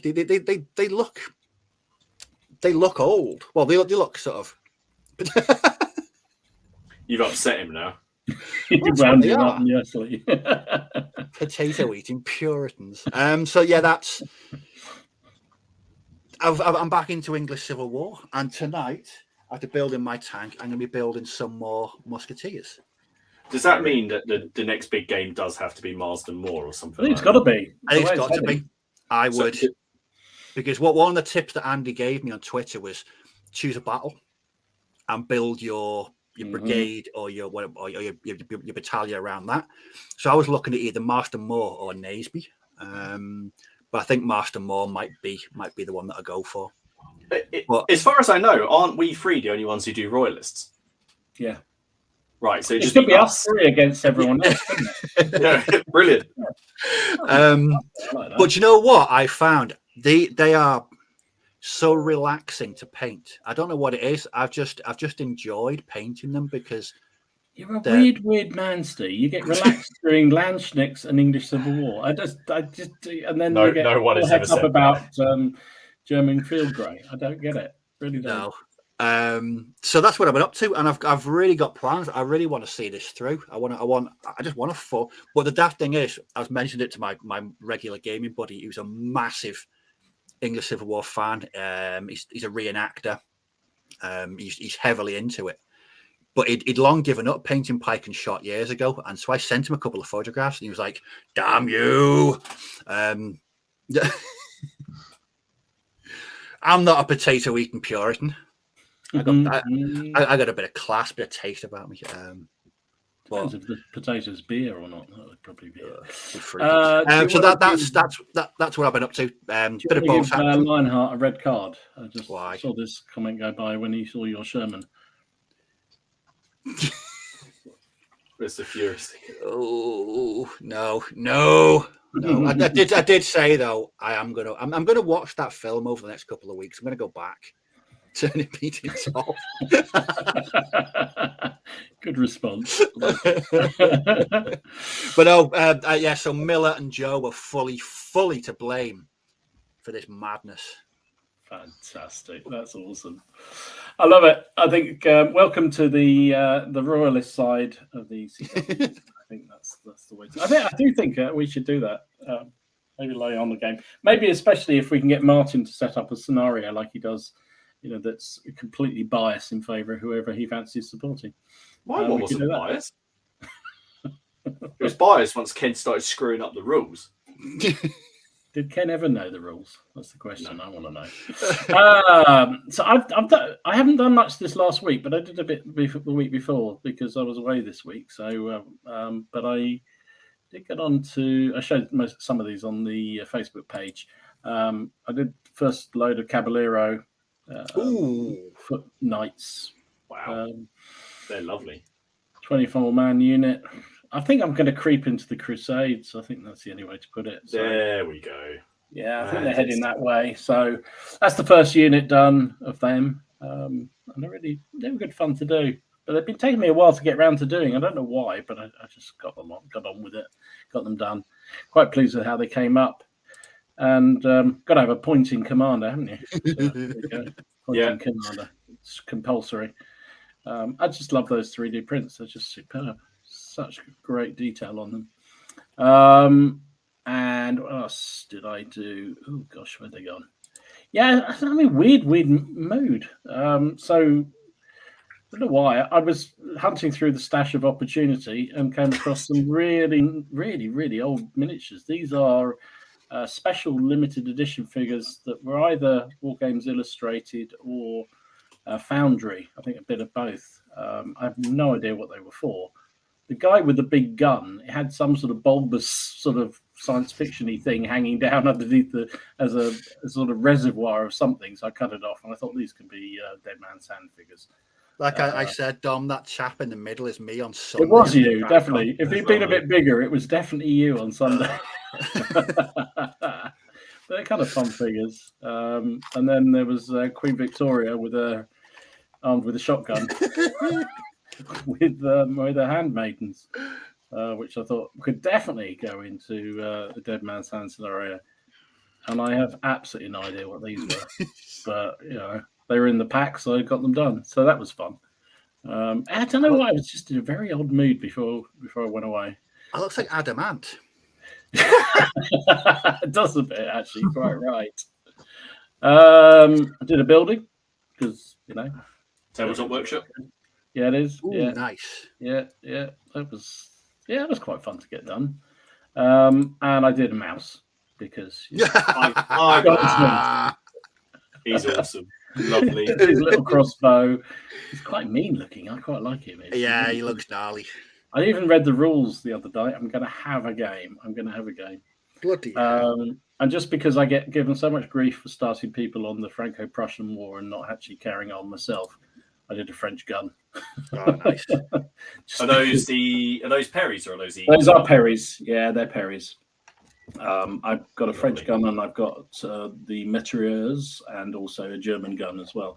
And I've sort of come up with some rules in my head at least, for playing sharp practice. Because that's what's been holding me back doing the Franco-Prussian, is not really knowing quite what I want to do with them. So what was that rule set that was released? Did you not end up playing that? The only problem with it, so that was the actual rules with what are they called? Age of Eagles. Yeah. So I think they've got possibilities, but I think you need an awful. I don't know. They seem slightly overly complicated for what they are. I don't know. I probably need to have a go with them too. But when I reread the rules and I thought about it, I'm not sure I really fancied doing it, because it's sort of a resource-based thing, and also it seems like you need an awful lot of troops because you fight out one. You basically can keep bringing in reinforcements as the game goes on, and I thought that means I just have to paint up even more figures. And I'd like to just sort of try it out first of all and then come back to it. So that's the theory, but we'll see. I may yet do it. But yeah, I don't know. We'll see. So that's what I've been up to. So all been good. There's been a couple more questions that have come in, sort of while we're going through that. Graeme, if you're all right to, if you're recovered from the initial interrogation. We've had a question. First of all, someone said, would it be easy to play it solo, or can you play it solo? it's not presented as a solo game, but I think I've been doing all my playtesting solo, so it's going to be a fairly easy conversion. So I think once the launch is all out of the way, I'm going to be see if I can write that up properly. So it's kind of available as a bonus to work out how that all works. So okay. yeah, I think it's achievable. Just need to sort out how a few of the cards work probably and things like that. But the core mechanics of it should be fine. Yeah. Figure out, and then speaking of mechanics and people coming into it, I just there's been a couple of mentions about vehicles in the game, like how far. I mean, obviously, I suppose you can use vehicles in it as you want, really. I suppose in terms of like you'd have them on the table as scenery and objectives. But would you have any plans down the track for including tanks and things like that, or is that's taking it a little bit, or is that a bit beyond where you want it to be? I think you could potentially have some specific scenarios where you were trying to actually ambush a moving convoy. That'd be quite fun, but I would be wary of putting it into the kind of the core of the game, if you like, because I think it's not really what it's about. It's not in the spirit of that of what you're saying, which is that narrative idea of the commando, right? Those kind of raids. It would be everyone's just going to roll up with a tiger, just sit there. I mean, again, the defenders could potentially have. I've got a scenario which didn't go in the book actually, but I'll put it out, which is maybe a half track, or just it could just be a heavy machine gun emplacement. But in my head, it's a half track or something with a machine gun mounted on it. So, and that's the objective for the game. So it's just a park. It's parked. It's not driving around. But taking that out, planting some charges on that would be the mission. So I think there's bits like that, and obviously you can have parked vehicles and lorries and bits and bobs, make perfect objectives to stick your demo charges on. That was what I was going to say. There's going to be plenty, because I've seen some awesome people are painting some awesome wrecked vehicles as part of their painting challenges on here. So I was just thinking about it. Someone did a wreck. Was it a wrecked half? No, it was a wrecked Panzer III. Wasn't it? It was a Panzer III, I think. Yeah. Oh yeah, it was Jonas. Yeah. Yeah. He did that. I saw. Sorry, go on, Dom. I was just going to ask, did you think about changing the scale and making them larger scale figures in the end, or is it just everyone's got 28, so I go against the flow? Yeah, I mean, okay, I do. A few people have already said they're going to play it at a different scale, but for me, I've just always been a 28mm man. I've never done anything else, so it's just never even. The question never came up, to be honest. So. What? No Gruber. You've upset Simon. No Gruber with his little tank. An old school says attacking parked aeroplanes would be nifty. You got to do that in the SAS one. If you ever do that desert one, that's got to be in there, hasn't it? I can see already, especially in the chat, there's lots of people are coming up with all sorts of ideas for scenarios and things that they've got. In there. What's Yorkshire said? Shut up, Yorkshire. Yeah, that idiot isn't here tonight. That's fine. And Harpington, yes, I if I come up with some alterations, I will share them with you. Don't worry. If it works. Again, I did see. I saw this further back, and now obviously everyone understands at the minute how that you're very obviously 0 to 100 hours. It's coming out. It's going to take up a lot of your time. What's in the future or down the line? I was going to ask that question, for Test of Honor, for Test of Honor, or what's next? I mean, obviously, about Sharp versus Duco would be a great Sharp versus Duco. Something Napoleonic. That would be fun. Yeah, we've got stuff for Test of Honor on the way as well. Actually, I've started sculpting stuff myself over lockdown. So I try and do that whenever I can. It's lots of fun.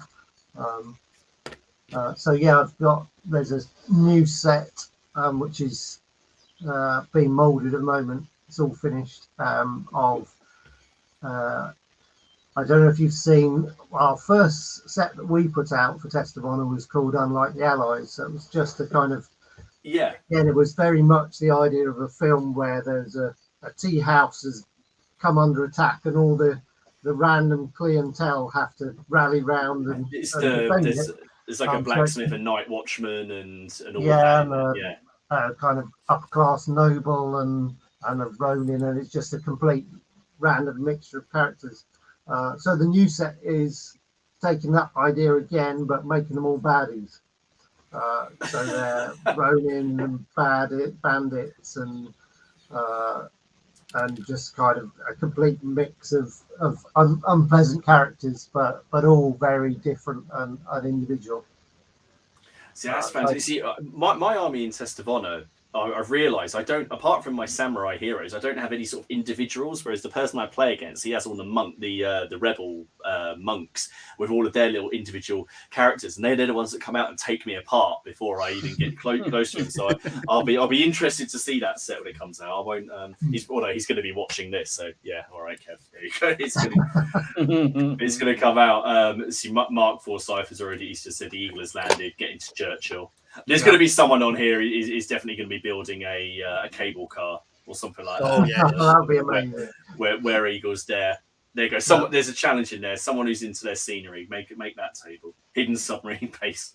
When I saw that, I was thinking of that 007 scene. I thought that would when I instantly came to mind doing a James. I was just thinking about Indiana Jones, where they get really hijacks the submarine. You could just have a whole scenario with boxes, and they're trying to get around the arc. I think one that I was interested in would be doing the attempted assassination of Rommel in North Africa, because that went completely tits up anyway. So it'd be good to sort of refight that. Try and do a bit better. Yeah. Well, this is one thing I've found again. A lockdown effect meant that I pretty much couldn't play test with anyone else. So I was kind of forced into sharing a lot more than I would have done before on the Facebook group.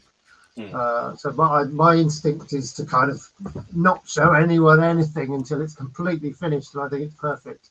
And I was kind of forced to go, no, I've got to share this around as much as possible and get a load of feedback. And it's worked out really well. And just, I mean, like the guys here tonight, where it's just been endless great suggestions on our Facebook group for scenarios and rules and fun little cards and just loads of stuff, and it's been tremendously helpful with the game development. I was going to say the Facebook group is very active, isn't it? And that's for people who are looking to find it. It's the same. It's 0-200 hours. If they put in 0-200 hours, they'll find that group. Yeah, you'll find it. It's straight easy, but yeah, it's incredibly active on there, and there's loads of there's suggestions. I was having to scroll back through, and there's obviously people who got hold of the rule book already, and they're just testing it with their own models and counters already. So it's absolutely fantastic. Drew had to say GoldenEye. What are you doing, Drew? All right, Drew. I love how we went from the assassination of Rommel to GoldenEye, but that's it.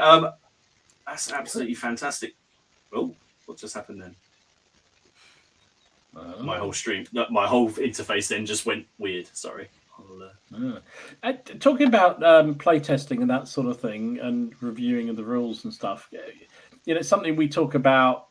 Not mentioning names, but there's been a few game systems that maybe haven't had necessarily this, or don't appear to have had the sort of review and playtesting that others have, when some clearly have had a huge amount. What sort of whatever could you be talking about? I have no idea, but I'm not going to mention it again. I love the diplomatic PR slant you just put on that. I'm working back in PR again. What can I say?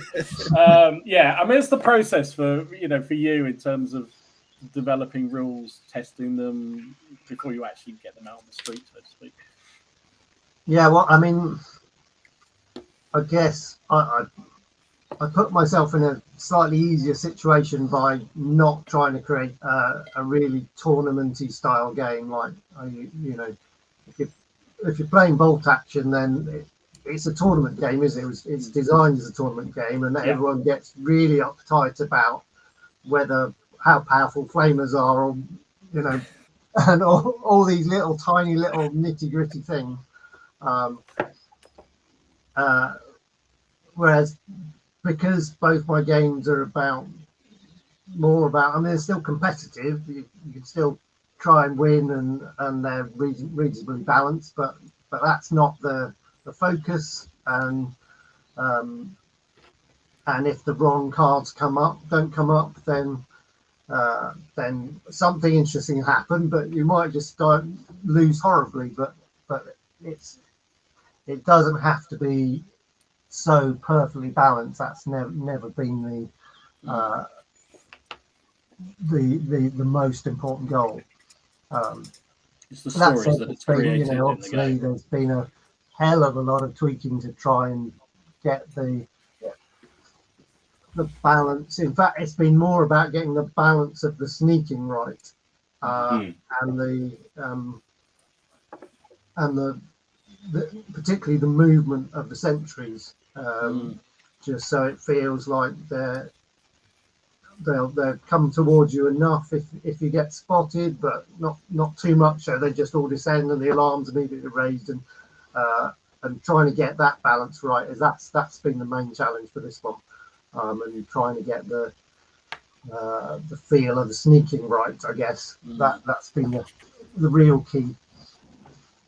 The way you describe, obviously we haven't played the game yet, but the way you describe it, it sort of almost sounds like it might have been easier to have made it a one-player game. You know, the Germans sort of pre-programmed, or the defenders pre-programmed.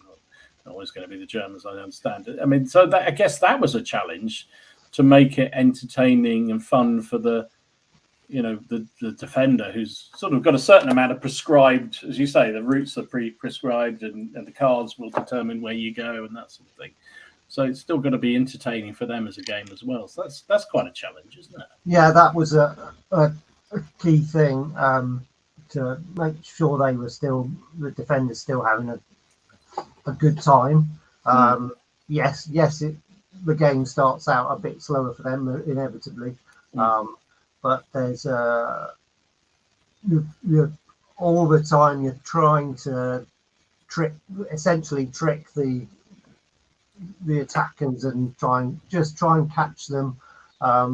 At the end of each sentry move, there's a chance that they'll turn and look in a different direction, and if you get in the right dice, you'll be kind of choosing which way they look at the end of their move, and the characters get to move around a bit more freeform, and again you'll have more control over that. So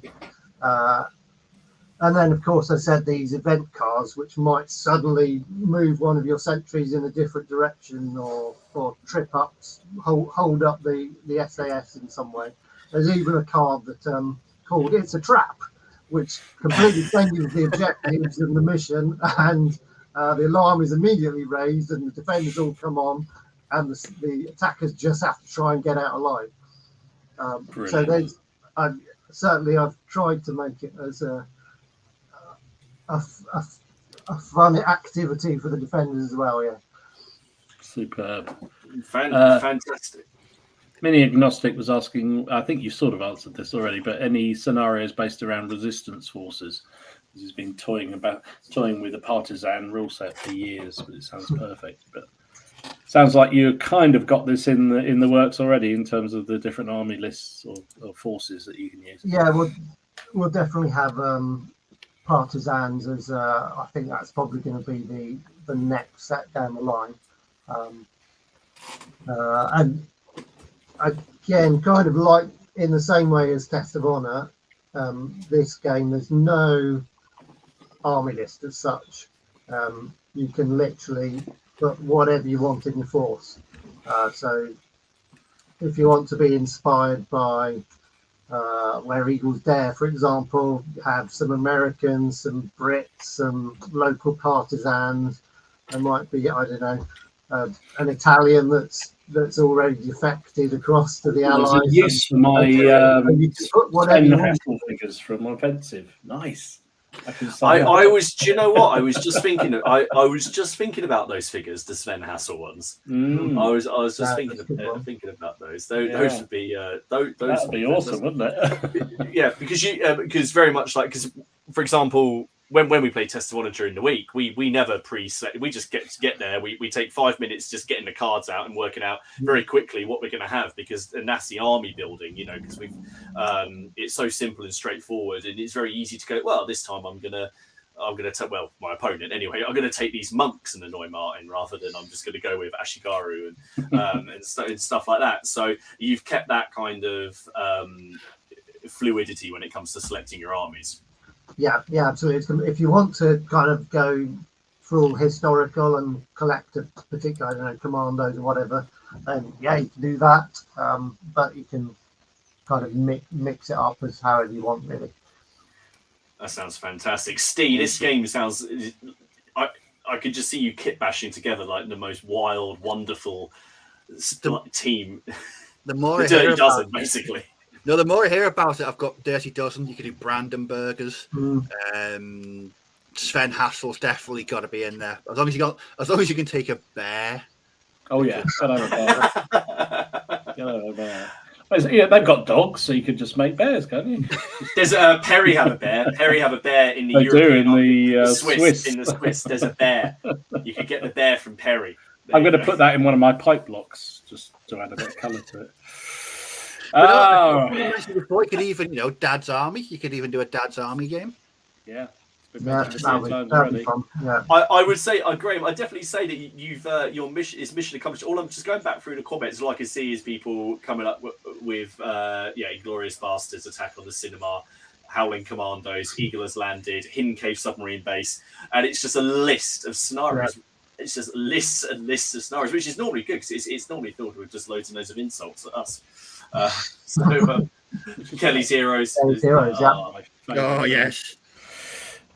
Oh, awesome. Shall we do a little bit of other news other than I mean that's it. I mean I've got a whole set of photos for 0200, but I know that there's a couple of things that you've gone and found.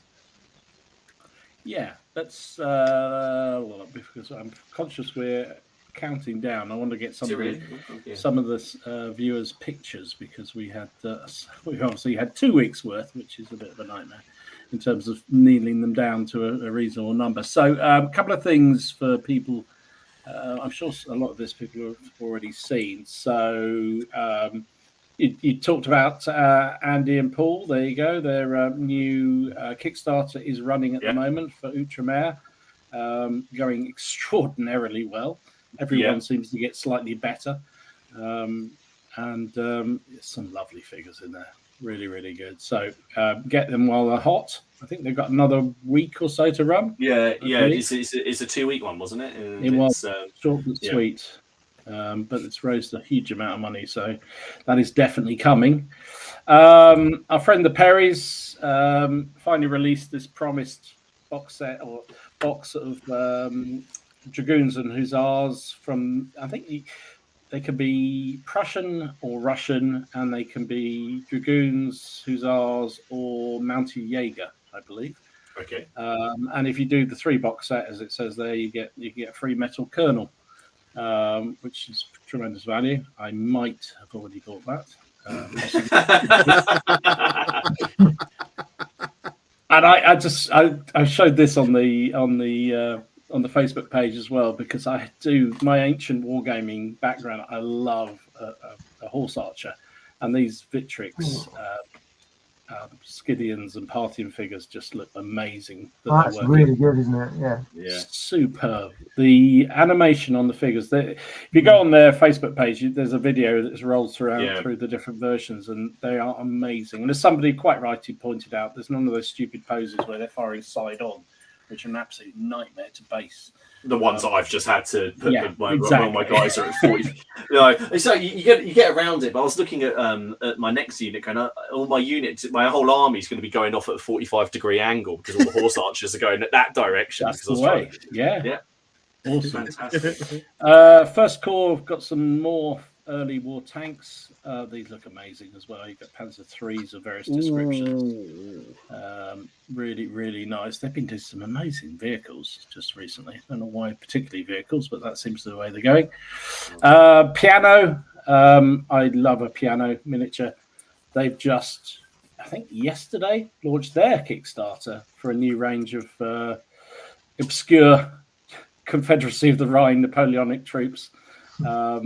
And I'm trying to find a reason to buy them, but I really can't this time. I've got so many, I don't need any more. I really don't. When has that ever stopped? I know it's never stopped me, but I literally, I've got an entire Kleveberg army. I've got Nassau's. I've got so many. I don't need any more. The only thing is they've got a lovely, probably one of the nicest Napoleon figures I've ever seen. And I know I don't really want him in my army, but I need somebody for little green bastards to shoot. So he's a beautiful, beautiful figure. Also, Slain.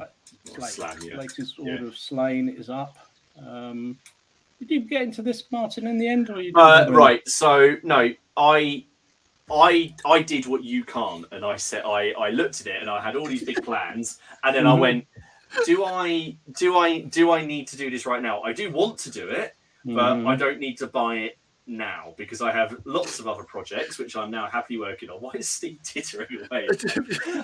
That's a new one. Hashtag I did what you can't. I resisted. No, it's just that I like the setting. I like the comics, and I just felt that I would just I don't know.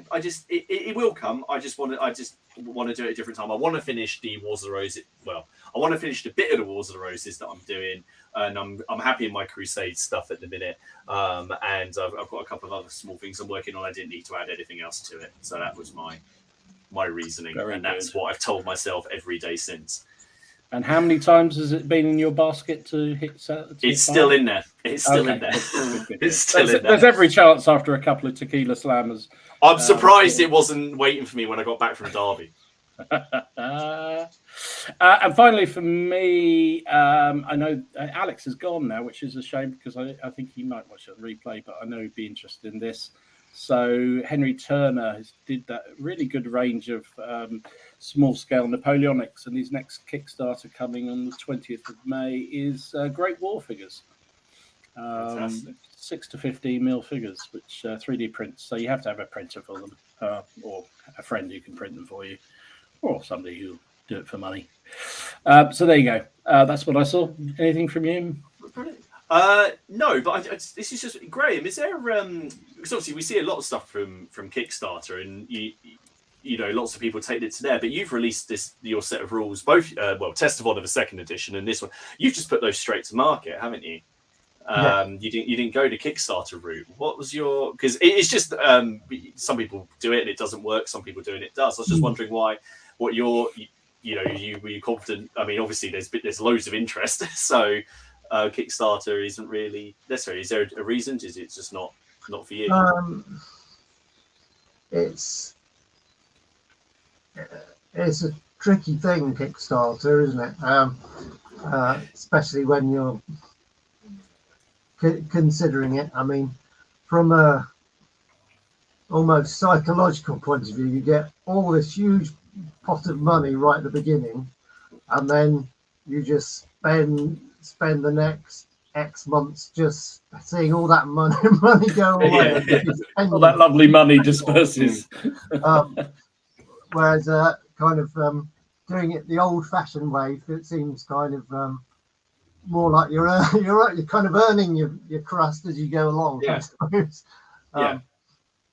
But it lets you bring your product to your audience quicker as well. I think it's a lot of thing with the Kickstarters that you buy not so much the one that Dom just put up from Andy, because they're quite obviously the Barons War stuff is and it's out and it's quick, but certainly other game systems where you back it and then you wait 18 months and then by the time it's come out you're like, I don't really want to play that game anymore. I've now played another game. 6 mil Samurai. yes, my 6 mil Samurai, which maybe I could play Test of Oddities. We'll just change the scale. Well, maybe I'll win. I think Andy's kind of almost pioneered doing Kickstarters for model ranges and wargaming stuff. It wasn't even a few years ago, that was pretty unusual, I would say. It's far more of a board game thing. So yeah, I guess I wasn't sure whether an order, the target audience would be familiar with Kickstarter, whether they want to try it out, because it's it's another kind of odd step with where to put your money, isn't it? Because you don't even know if you'll ever get anything at the end of the day. No. But you can gauge interest, sort of how you've got a very active Facebook group. The community is, just looking at the comments on here, everyone wants a piece of this, which is great. So you can gauge interest in those ways, especially when it comes to a rule set and it's like that. And so it's fantastic. No, it's nice to see, because we were talking about it a couple of weeks ago, weren't we, guys? We're just saying, we were talking about Kickstarters, and sometimes you just want to get your hands on the damn thing and play it, basically. Yeah, it's that delay, isn't it? I think you're right with Andy's stuff. He seems to have it down pretty well, that it's literally a couple of weeks after you've done it. Well, maybe a bit longer, but they arrive fairly quickly after the case. Whereas some others, you forget you even done them by the time they finally arrive, and certainly your interest has moved on possibly to other things. One of mine in the States ended up in the Supreme Court. I don't think I'm ever getting that. That's long gone. I won't name any names, but that's never happening. There's one or two infamous ones like that, aren't there? That blimey. And I think that's what Andy's doing really well. It's simple. It's a set of models. That's what you're getting. They're already sculpted, and he owns the company that makes them. So you're going to get your. You're pretty safe. Just a good way to kind of fund them in the first place and get a load of publicity, isn't it? And get the word out. Fantastic. There's one last question and I've lost. Whoever said this, I'm really sorry, because as always we've had so many comments, I've lost it. Because I know I'm conscious we've got some of the viewers' pictures to put up. But it's a question that comes up: is there a period or a rule set or a setting that's you want to write for? Is there something you want to do, or is it that you wanted to do Samurai and you wanted to do World War II and you've done it? Is there something that you want to do that you'd love to have a crack at? I have, I mentioned earlier, I have a stack load of ideas. So yes, many cool periods. I usually try and look for a niche, something that's not really been tackled much. So yes, many. I know this is a weird question from me, but would you consider going down the sci-fi or fantasy route with it? Yeah, definitely. Yeah, I'd love to do fantasy, particularly. I would say, yeah. But again, it's finding the challenge is finding something that's not been done already. Before, yeah. That's it. Well, I can say, and this isn't a disservice to the viewers of this podcast, but if you're ever in the look for a niche period or a niche group, then there's certainly people in here. There's plenty who watch this, that's for sure. There's niches I didn't even know were niche. There's niches within niches here that I didn't even know about, which I have to go away and have a little look at. Someone, Mark has just come up on. He said just do Blake 7. Oh, sorry. Blake 7, yeah. Do Blake 7. That's a good show. That's kind of cool. Fantastic. Awesome. There was another carton I was going to pick up, but it's gone through. Oh, Alid gets a rubber stamp on his one. Saw that before. How about a scenario that covers getting 6 large boxes of terrain from the boot of the car into the house, past the wife, asking for a friend? Yeah, okay, Alid. We've all been there. I'll tell you what's a nightmare at the moment was my wife laid up. All my postal deliveries that were always timed for the time when she was at work doesn't happen anymore. So I've got an awful lot of trouble. And suddenly my wife and the postman are in cahoots about what my purchases are. It's really, really bad. So when you find yourself sneaking past Alsatians, that's where it's got a bit. Yeah, where did you see? Yeah. It's the minefields I'm worried about. Okay, let's do some viewers' pictures. If I can find It's them. been rather active in the group, hasn't it? And we're closing in on 600 now. Closing up to 600. Hope you're ready with your picture soon then. No, if we've got 8 people, if I can't think of anything for 8, everyone knows what it's going to be. But we need to. I need to. So yes, if anyone does have any ideas, let me know. So a reminder, in the description, you'll find the link to the Facebook page.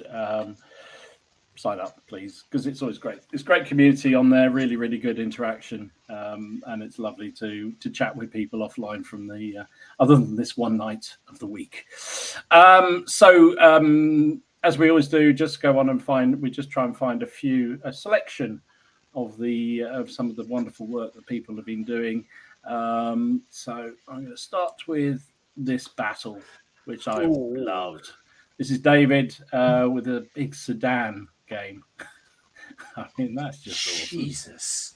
That's a lot of figures. A lot of figures right there.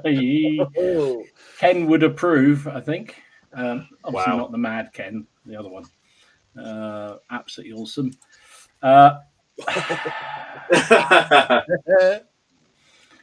I just, you lot, just a constant source of disappointment. That's all I'm going to say. Constant source of disappointment. That's Dave. I have to say, they're very good. We have a new convert to the convert to the weird shit. Anthony did his first Caballero figure. Yeah, he won that at Crackcon. He won that in the raffle. Yeah, he did. Caballero done a Miniatures. lovely job with it too. Really good job. This is awesome as well. This is Andy doing a 10mm Pikeman Lament game. I love Andy's 10mm stuff. It always looks so good. Awesome stuff. I love the fact you just take something like Pikeman Lament, which isn't really designed for that size, and play it, and it's absolutely fantastic. Really good. Alex has been at his Cowboys. Ooh, good man. We do like some Cowboys on here. Always good.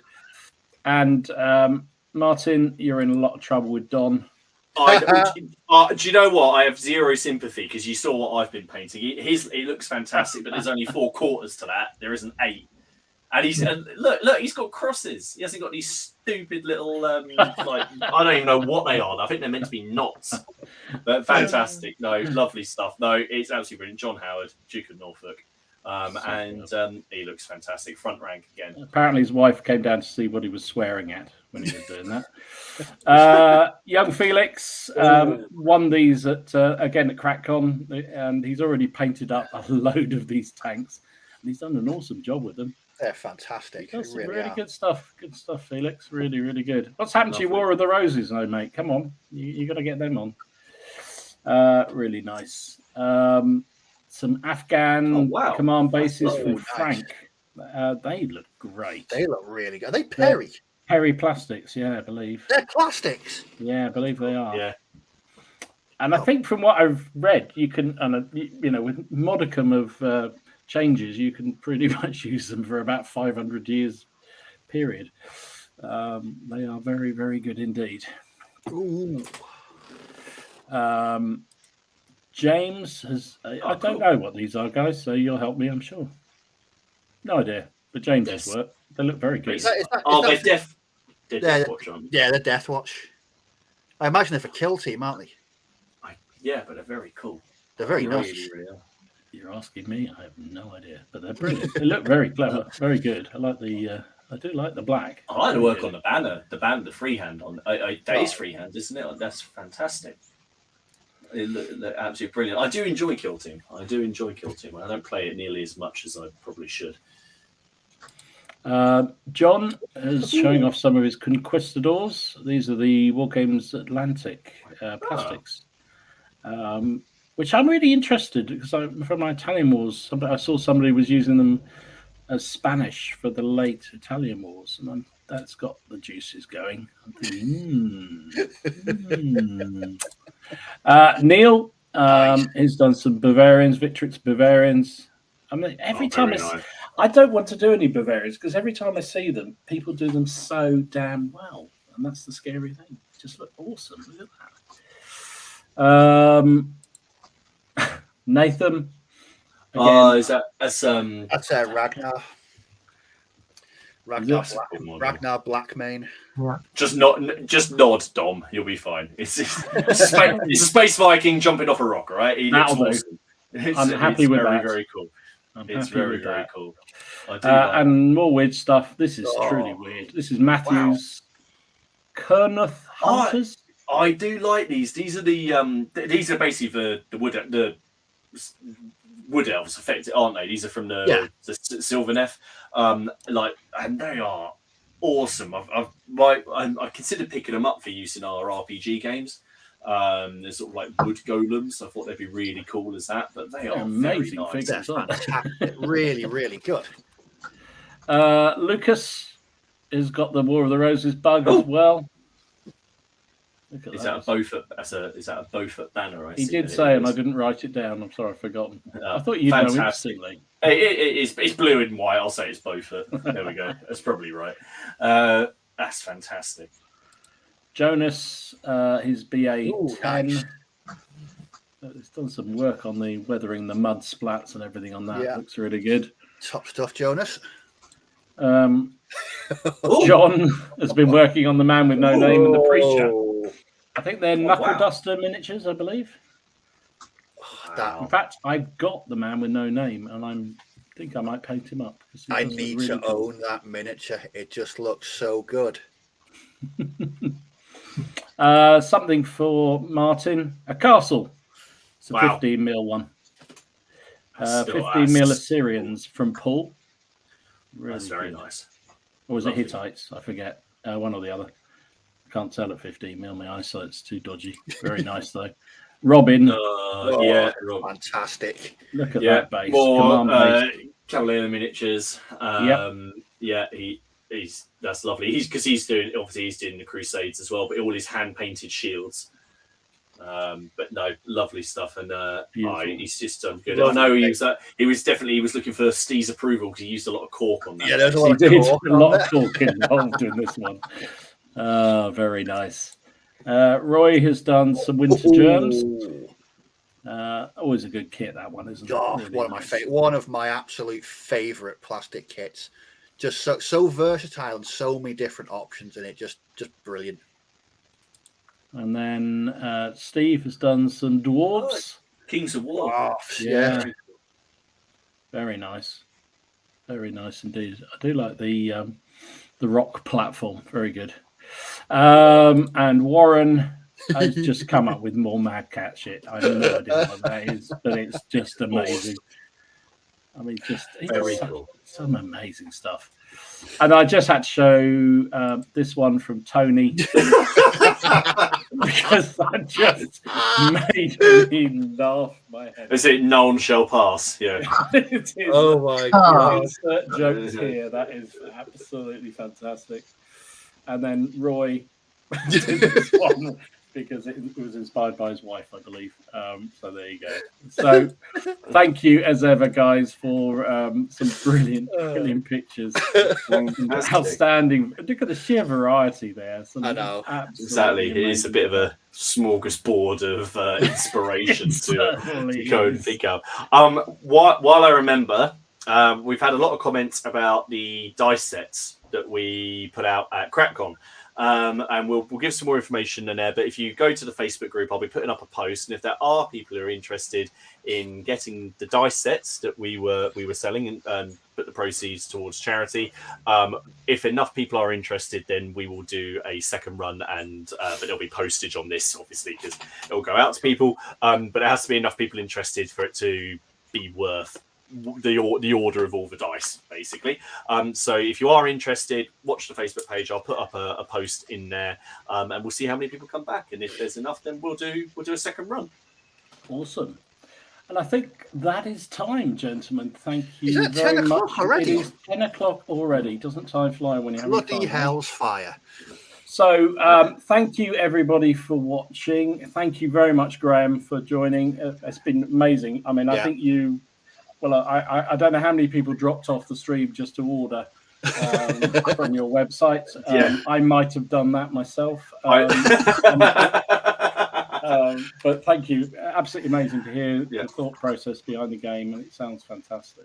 That's it. So head over if you're watching this on the replay. And head over to Grayfanail Games, but you can also find the 0200 Hours Facebook page, and we'll leave some links down below. And remember to like and subscribe and all the good stuff. All that good stuff. But Graham, thank you very much. Ken is hosting, I believe. Ken is hosting for the Great Crackcon Gaming Day Roundup, and the topic is my week in wargaming, I believe. Like, what's your ideal week in wargaming? Probably lots of Baileys knowing him. Okay. Poor Ken. Thank you very much, one and all. Thanks for watching. Have a really good week, and we will see you again 8 o'clock next Monday. And thanks very much. See you soon. Bye bye. Bye bye.